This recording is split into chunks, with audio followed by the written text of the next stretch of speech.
And good morning, everyone, especially those Melbourneian people. We're free! Yay! Today we've got a marvellous show on for you.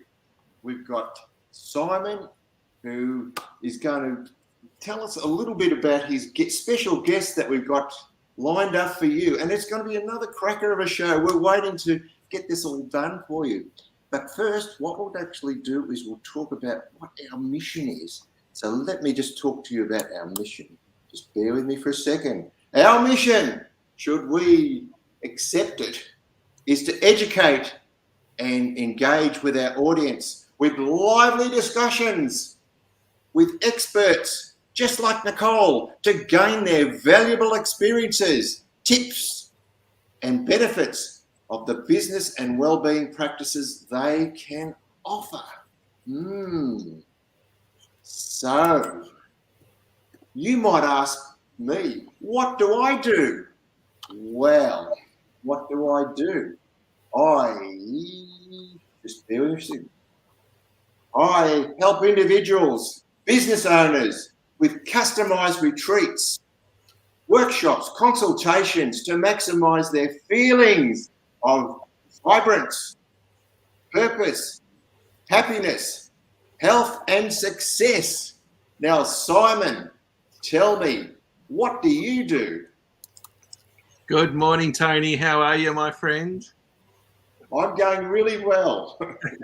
And welcome to Freedom Day here in Melbourne. It's fantastic to think that we're finally out of lockdown, and we can actually hop in the car and drive anywhere we want. So, which is just amazing to even think about, after being in lockdown for such a long period of time.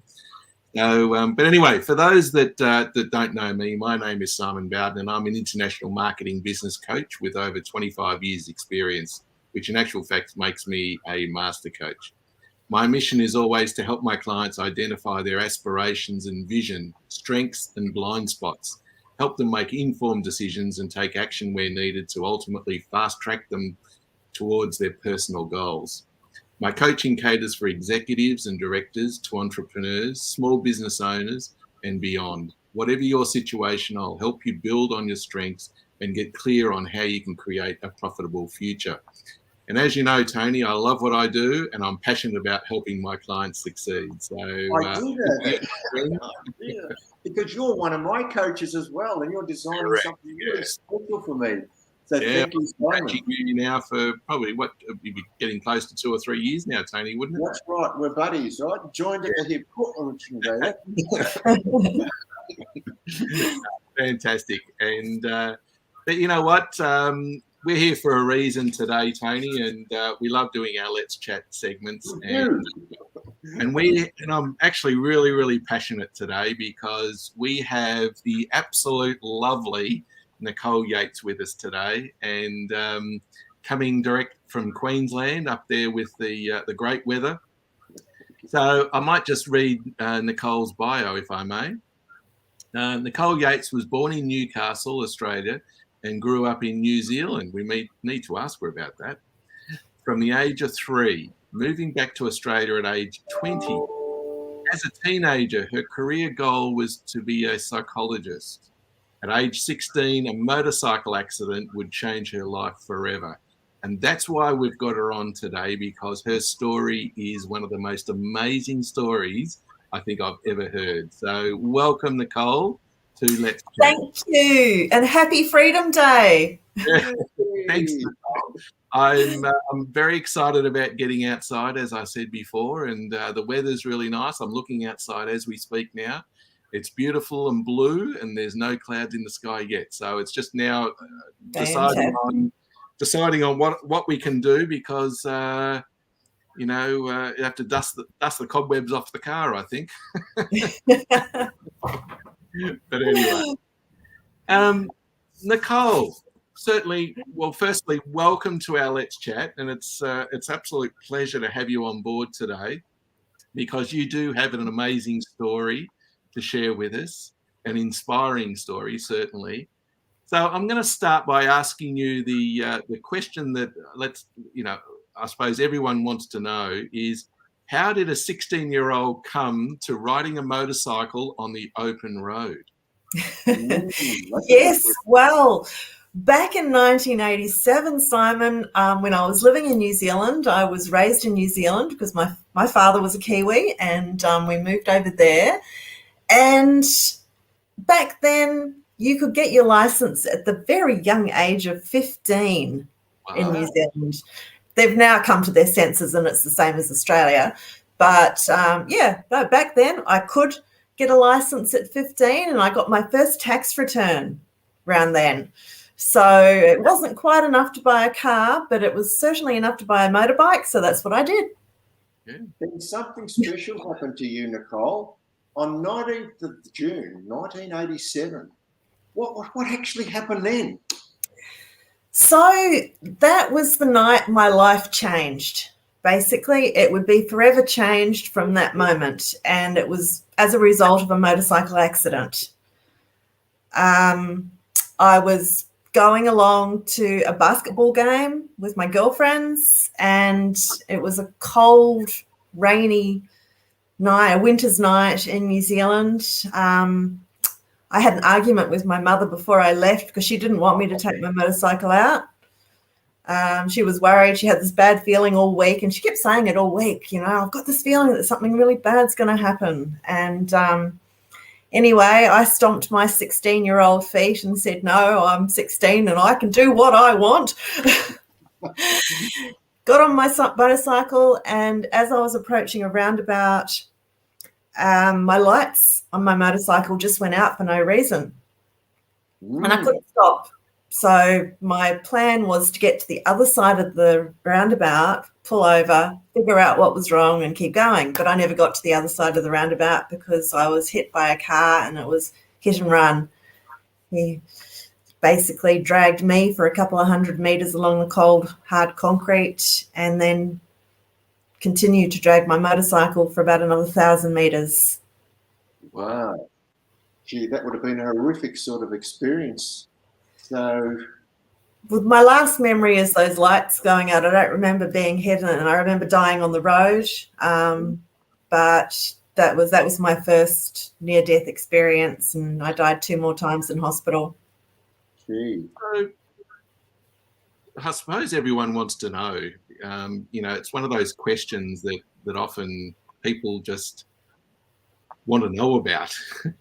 What is it like to die? And do you actually see or hear anything? Yeah, well, I had 2 near-death experiences. So when I was on the road, I saw my father, who died when I was 3.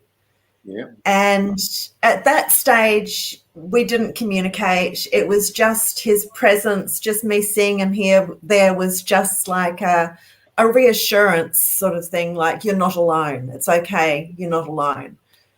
And that was it.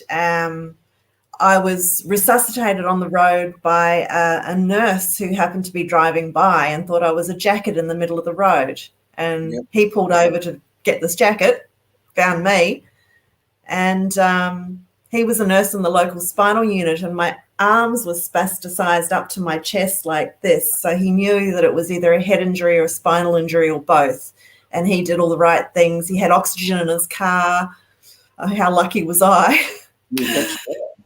So he resuscitated me there. And then when the ambulance came, and it was a good 30 to 40 minutes before the ambulance got there, and I died when they put me under the CAT scan.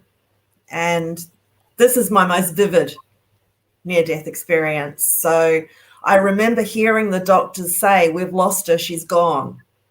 And I remember thinking, no, you bloody haven't. And I saw the doctors working on me, and then I saw a yellow light, and standing in front of the yellow light was my father. And he said to me, come on, sassafras. And I said to him, no, what about Mum? And it was a beautiful, beautiful place. It was very tempting to go. And then I heard another voice in the background, a male voice, which I believed to be the higher spirit. And that voice said to me, "It's not your time yet. You've got more to teach." And I go into more detail in my book about that, but the other things I was told by the spirit. And so at the third time I died, I don't remember that. Now, Nicole, when this was happening, did you feel as though you were out of your body? In other words, did you actually see your body on the table? I did initially, yes. So there was I heard the doctors and I could see me on the table and the doctors working on them. In fact, my mother spoke to the doctor who actually resuscitated me and told him what I saw and what I heard. And she said he went white because it was exactly how it happened. That's incredible. It really is. So with the light, everyone thinks that, once you die, you see this white light and you get dragged up to this white light. Is it like that? Because you just mentioned before it looked like a really nice place to go to. It was that feeling. It was that feeling of peace, harmony. It's something human words just can't really describe it really well. But it was beautiful and it was peaceful and it was welcoming and it was tempting to go. Yeah. Could you sense other entities around you? Any other consciousness? Not that I recall. All that I saw was my father, and I heard the other male voice. Okay, beautiful. So that must have been very reassuring to hear that. Yeah, it was, and the spirit sort of told me about the plans. That churches were actually never a part of the plan, and that you didn't have to go to church to be, it was basically about being a good person is what it was all fundamentally about. And I was quite happy to hear that because I was raised in Catholic churches and never liked going to church. Can you tell us more about that? Because I think you've got the whole audience involved now. So is there any other things that you can tell us? Look, essentially, it really was about just being a good person is what fundamentally matters. And, being raised in Catholic education, I saw a lot of people that would use religion as a crutch to get through life as an excuse to be a bad person because God will forgive you and all the rest of it. But, so it was an interesting kind of learning outside of my Catholic education. Did Spirit explain to you what a good person was? No, I don't recall much more than that as far as that conversation goes. Yeah. Getting back to your injuries from the motorcycle accident, what was your prognosis back then? Yeah, so Mum was basically told my prognosis was expect death or life in a vegetative state. It wasn't good. They encouraged Mum to sign organ donation forms, and her response was, "You don't know my daughter. You don't know how strong she is." Yeah. Part of your prognosis, I think you're in a coma situation, weren't you? That's right. I was in the deepest of comas for 3 weeks. For 3 weeks. And did you hear anything whilst you were in the coma? Was Spirit talking to you then? No, I did hear things like as part of like trying to get me out of the coma. Mum and my friends and family were trying everything they could to wake me up. So that involved Mum playing music that she hated, that I loved, like Violent Femmes. And, and it involved, she tried to bribe me out of the coma by promising to buy me a puppy if I woke up. And that's how I know that I heard something. Now, I don't remember hearing things, but there's evidence that I did, because when I woke up from the coma, I couldn't walk, I couldn't talk, I couldn't control any of my bodily functions. Yeah. But I was trying to communicate. Mum started the communication process to prove to the doctors that I had some sort of cognition in my brain still. She got me to communicate through blinking. So blinking, yes, once for yes, twice for no, that sort of thing. So I wanted to communicate. So she ended up getting an A3 pad, and eventually I could use one hand, partially. Yes. So one of my first communications was, "Where is my puppy?" Fair enough. It was probably. So clearly I heard something. So tell us a little bit more about coming out of it. How did you relearn to walk and talk? And how long did it take you to do each little step? Yeah, look, considering the prognosis was expect death or life in a vegetative state, I gained function quite quickly. I was able to stand aided, not on my own, but with two people supporting me. I was able to stand within about 10 days. Wow, that's good. Yeah. I was able to take steps towards walking within a few weeks, and I did actually walk out of the hospital a couple of months later, although I couldn't walk independently. I couldn't walk far independently. I could walk maybe 20 metres. I couldn't balance in the dark, so I had a bell next to my bed when I needed to go to the toilet in the middle of the night, and Mum would come and get me. And that was for about 6 months, that those balance issues. Tell us a little bit about your injuries. Like, was it a brain injury, or was there sort of damage to your spine? Tell us a little bit more about that. Yeah, it was back then. It was called diffuse brain damage. Yeah. So basically, my whole brain, particularly my brain stem, while I was in the coma, they did something called a doll's eye test to see if my brain stem was actually still intact. Yep. One test came back that it wasn't, which would mean the vegetative state. Yep. But two tests came back that it was intact. So yeah, it was pretty serious stuff, and I developed epilepsy from it, which I don't have anymore. That I did a lot of visualization and meditation to heal my brain. I lost my sense of smell, memory issues, concentration issues, neurofatigue. Those last three things are very common with a brain injury: short-term memory issues, concentration, neurofatigue, and they're still present today. But I've learned to manage them. You mentioned about meditation. Tell us what sort of meditation you did and how you started off, and how it seemed to help you as you went on.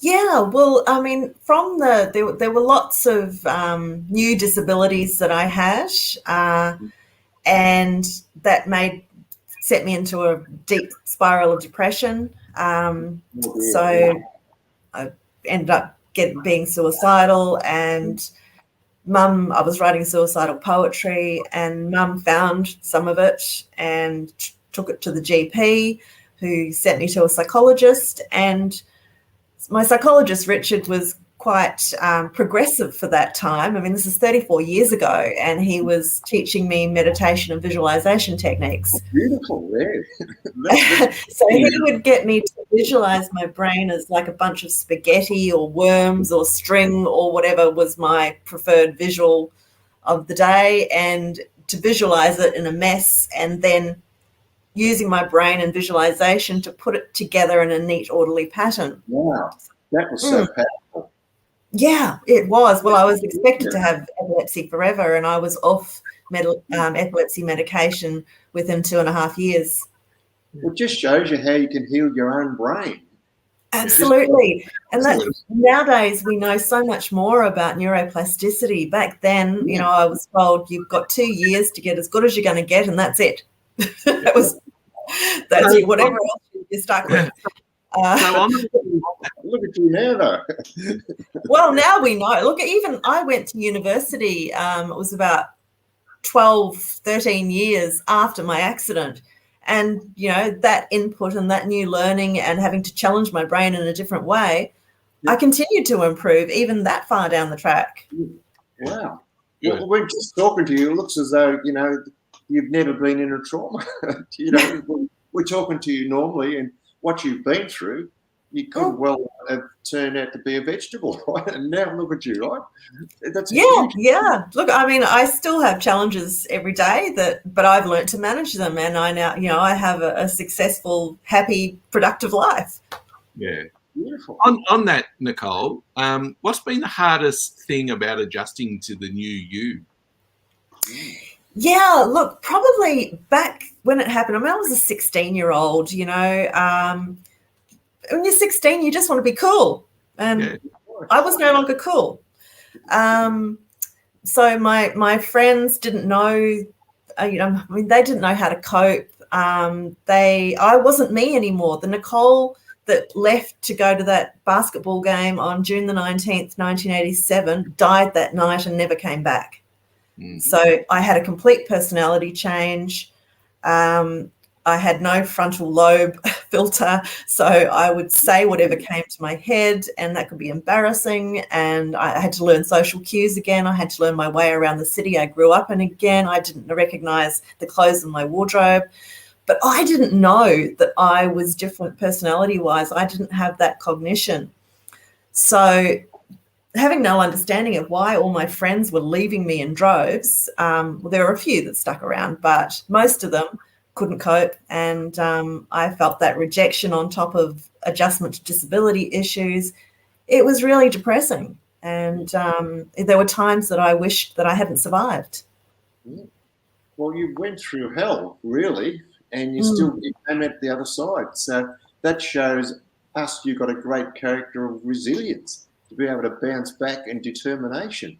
So they were great. I got stubborn genes from both parents. Right. So these are now the other thing too, which is so inspiring, is that you've actually written a book. Yes. Tell us a little bit about the book. And I love the word there, hope, because that's we all needed giant doses of that in Melbourne. Yes. Well, that was really the key thing. The psychologists that I was sent to, where all the other medical professionals were saying words like can't, won't, never. Like even when I walked out of the hospital, my prognosis for the future was still really negative. I've got it written in a report from a psychologist that if Nicole ever returns to any form of employment, it would need to be in a highly structured environment and wouldn't likely be meaningful work. That sounds like a sheltered workshop to me. Now, a question for you, Nicole. In the future, what is there any limitation on you at all? Or do you see that you're totally empowered to do anything that you really choose to do? Absolutely. I know that I can do anything that I choose to do, because when your mindset's right, everything else follows. Wow. And you find a way. I call myself an expert barrier cracker. Yeah, absolutely. And on that note, what an inspiration you are, Nicole. Thank you. Come back from what you did, and to be standing in front of us with a book to help others. And hope is it. The hope is it. Like the psychologist gave me hope. He didn't say you can't, you won't, you'll never. He said it'll be really hard and you'll have to try really hard. Yes. But he never said you can't. And that hope is what I held on to. Absolutely, that's great. Simon, I know I've been taking up a lot of your questions, but I've just been so much excited from. I think we're both very inspired by what Nicole has shared with us today. But I suppose one question I do have is, do you still experience any impact from that brain injury so many years now, like as of today, like so many years later? I do. So short-term memory issues are still an issue, but I've learnt memory management strategies, and I've developed the Rethink memory management app, which is free on Google Play and the App Store. So Rethink, the two I's, there's no H in Rethink. So the two I's are for, rethinking everything after a brain injury is completely necessary. So it's the I from Rethink and the I from Tinker, because you've got to tinker, trial and error figure out how things are going to work. So I pace myself where I can. I mean, I run 2 businesses as well as, life in general. Written a book in the last 18 months, as well as developed the Rethink memory management app. And so life's pretty busy. But so this keeps me organised and on track with automatic reminders, brain training games. It's got brain health information and tips in it, and it's free. Nicole, you undoubtedly, you're a living legend of living proof, living demonstration of how you can recover from a brain injury. So no one can ever say that you're not the brain expert. Exactly. What's the future for you, Nicole? What have you got going? Tell us. We're all excited now. You've got us on fire, right? Keep us going. What's going in the future? Well, I've got coming up on January the 13th, 2022, I've got the Change Your Brain, Transform Your Life online course happening. So basically, a lot of people know about things like how cholesterol is bad for your heart. If it's too high, but they don't know about things like if your cholesterol's too low, it's bad for your brain, because it helps with the neurotransmitters like serotonin and dopamine. And if you've got low cholesterol levels, it can interfere with your information processing speed, and things like vitamin D, which if you haven't got enough of that, then that is part of making the hormone leptin, which helps tell you when you've had too much to eat. So if you're suffering from obesity, which is bad for your brain, then things like that can help. So I go into lots and lots of details about how you can make the most of your brain to change your brain and create the future you want.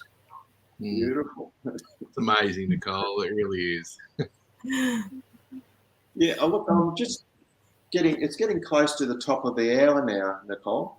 And I know that you're going to give us one last inspiring message. So what would that be? Look, I really wholeheartedly believe that if you don't give up, there's no such thing as failure. There's only lessons. You can learn from everything. So if you don't give up, you still have a chance to win. Beautiful. Totally and Simon, what's your main takeaway for today? Well, look, a couple of things, Nicole. Firstly, I just absolutely love your story. I think it's an amazing story, and it's one of those types of stories that if you don't hear it really from you, it's almost you can't believe it. So I think it's just certainly amazing. I think where you mentioned that you're an expert barrier cracker, I think that made me laugh actually, because you're highly expert in that field. So, and I think the whole story around hope, I think, for many of us, even going through this pandemic at the moment, to hold on to hope, I think is something that we all cherish and we all wish for, and certainly today that you've been able to help us along the road of inspiring our listeners to be able to push through any type of barrier that is presented. And there's always a way, and sometimes you just need to find a different way. I've still got some left-sided paralysis as well, and things like that. There's lots of ways. You've just got to keep trying. Absolutely, and I think you're an absolute inspiration, Nicole, and I thank you immensely for coming onto our show and sharing your story with us. My pleasure. Thank you for having me. It's been lovely to chat. And my main takeaway has been your resilience and your giant heart there, how you came back on death's bed, being guided by spirit to say it's not your time now, and you actually done it. You survived. Yes. You were in a coma and you came back step by step. But not only did you do that, you listened to spirit and you actually have benefited everybody. Now, Simon and I are your number one fans for life now. We love you for what you've actually done, what you're contributing. And we see that a great future for you. Like your book. Thank you, Tony. It should go viral. We've all got that resilience inside us. We just need to dig deep for it. That's right. And I love your enthusiasm, how you keep on going. You smile. Thank you. Enough good things about you, but we thank you very much for coming on our show, and we'd love to have you back at some stage and to tell us all the other wonderful things that you've achieved since coming on this show. Lovely. All right, it's a date. All right. Yeah, we've got some marvellous things coming up. We've got another Let's Chat coming up on November the 5th, and we've got a wonderful guest, Jodie Walkling. Now, she's actually just written a book about organisational culture. So this is another one for us not to miss. This is for November the 5th. So on that note, I think we'll all bid you goodbye. And thank you very much, Nicole, for coming on again. And Simon, thank you very much. And we applaud you, Nicole. You are a champion. Thank you. Thanks, Nicole. I really appreciate it. Cheers. Have a wonderful weekend. Enjoy the freedom. Yay!